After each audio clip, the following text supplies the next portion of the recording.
Nifty অ্যানালিসিসের আরও একটা ভিডিওতে তোমাদেরকে স্বাগত। আমরা গতকালকের আলোচনাটা ফার্স্ট দেখে নেব যে আমরা কি বলেছিলাম মার্কেটে আমরা আগের দিন কিভাবে কাজ করব। আগের দিন কিন্তু আমাদের মার্কেটের নো ট্রেড যে জোন ছিল 24,780 থেকে 24,850, এটা ছিল আমাদের নো ট্রেড জোন। আমরা যদি ভালো করে লক্ষ্য করি তাহলে কিন্তু মার্কেট ওই জোনটার মধ্যেই ফেসে গেছিল, আর আমরা এই জোনে কোনো ট্রেড করিনি। এই জোনে যদি কেউ ট্রেড নিয়ে থাকো তাহলে কিন্তু সে হয়তো এসএল খেয়েছে বা তার লসই হয়েছে বলতে পারো। তাই আমরা কিন্তু এই জোনের মধ্যে আগের দিন কোনো ট্রেড করিনি। এবার আমরা কালকের জন্য মার্কেটে কি প্ল্যান করব সেটা আমরা একবার দেখে নেব, কিন্তু তার আগে আমাদেরকে যেটা সব থেকে ইম্পর্টেন্ট, ডেইলি টাইম ফ্রেমে একবার নিফটিকে দেখতে হবে যে সেখানে নিফটি কি ফরমেশন ক্রিয়েট করেছে। দেখো, ডেইলি টাইম ফ্রেমে যদি আমরা একটু লক্ষ্য করে দেখি তাহলে নিফটি কিন্তু তার একটা মেজর রেজিস্ট্যান্সের কাছেই আছে। দেখো, আর সেই রেজিস্ট্যান্সের কাছে নিফটি কিন্তু একটা বিয়ারিশ ক্যান্ডেল ফর্ম করেছে।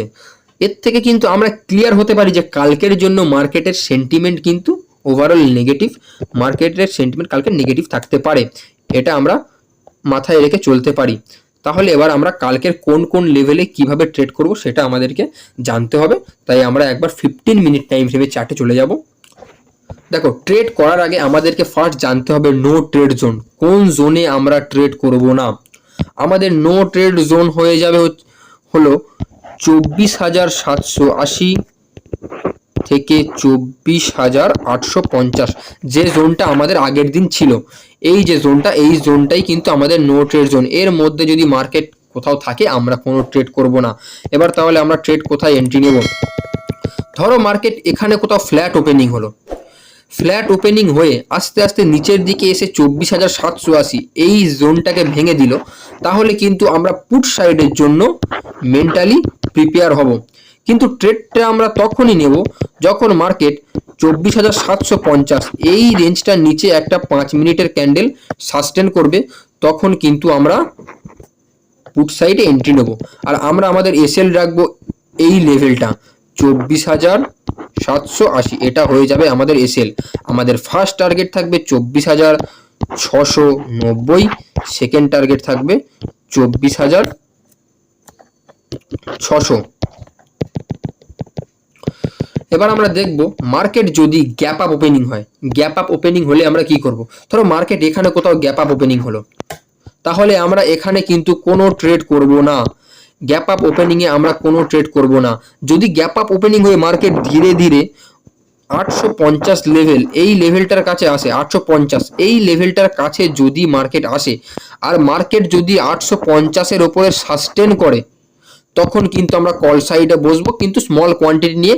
আমাদের এসএল থাকবে সেক্ষেত্রে 24,820, আর টার্গেট থাকবে 24,900। এবার ধরো মার্কেট ফ্ল্যাট ওপেনিং হয়ে ওপরের দিকে ভেঙে দিচ্ছে, সেম জিনিস 850-এর ওপরে যদি 5 মিনিটের একটা ক্যান্ডেল সাস্টেন করে, তাহলে আমরা সেখানে স্মল কোয়ান্টিটি নিয়ে কল সাইডে বসবো। আমাদের এসএল থাকবে 820, আর টার্গেট থাকবে 24,900, এটা আমাদের এসএল। ধরো মার্কেট গ্যাপ ডাউন ওপেন হলো, এখানে কোথাও 750-এর নিচে, তাহলে আমরা 750-এর নিচে পুট সাইডে এন্ট্রি নেব। আর আমাদের এসএল থাকবে 24,780, আর সেম আমাদের ফার্স্ট টার্গেট থাকবে 24,690, দেন সেকেন্ড টার্গেট থাকবে 24,600। তাহলে এটাই হলো আমাদের কালকের জন্য অ্যানালিসিস। এবার যদি তোমাদের ভিডিওটা ভালো লেগে থাকে তাহলে একটা লাইক করে দিও, নিচে সবাই একটা করে অন্তত কমেন্ট করে দিও। আর ভিডিওটা সবার সাথে তোমাদের বন্ধু বান্ধব যারা মার্কেট শিখতে চায়, ট্রেডিং করছে, লার্নিং ফেজে আছে, তাদের কাছে এই ভিডিওটা শেয়ার করে দাও। তারা কিন্তু এই ভিডিও থেকে অনেক কিছু শিখতে পারবে বা কোথাও কোনো ভুলভাল ট্রেড তারা করবে না। তো আজকের জন্য থ্যাংক ইউ ভেরি মাচ।